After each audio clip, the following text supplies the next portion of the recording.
I'll let you play with that one. There are so many time travel paradoxes. Everyone talks about the grandfather paradox, Yeah. which is simply if you kill one of your ancestors by traveling back in time, what happens to you? And really, Back to the Future, the first film, That's the same. is It's all a about the similar- grandfather paradox. Yeah. Just he's meddling with time, or time gets changed in a way that he won't be born.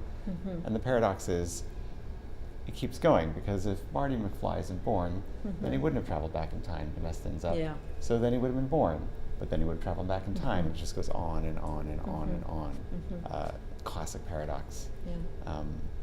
Or the butterfly effect. I mean, that's why I go to that movie. What happens if this changes? What happens if I open this mailbox and this blows up on me as opposed to blows up on them? And what is that kind of? I mean, it's kind of dark movie, but it's that same sort of thing. How do things change? He tries to fix things. They don't fix. He keeps trying to fix things, and maybe he shouldn't fix them, kind of thing. But yeah, that is the one I think about too. Yeah, ultimately,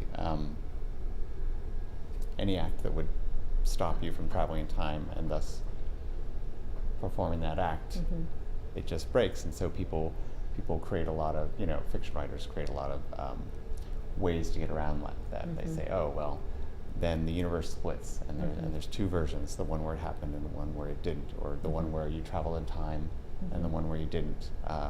Look at Terminator and Terminator 2. Yeah, that's another which, one. Why the heck didn't I bring those up earlier? Yeah. Great time travel stories where a soldier comes back to prevent this horrible cataclysm from happening. And the question that they never really ask is, well, if he succeeds, how does he know to come back? And when they, in Terminator 2, they think they solved the problem, but then they have some pieces of the Terminator. They have the head and the arm, and they manage to, again, prevent Skynet from being born, prevent it from happening. And the big question is, okay, if it never happened, where did those pieces come from? Yeah. So it's like the whole Skynet future is this little other loop that's a stem off of our timeline, and yet these bits of technology manage to cross over somehow.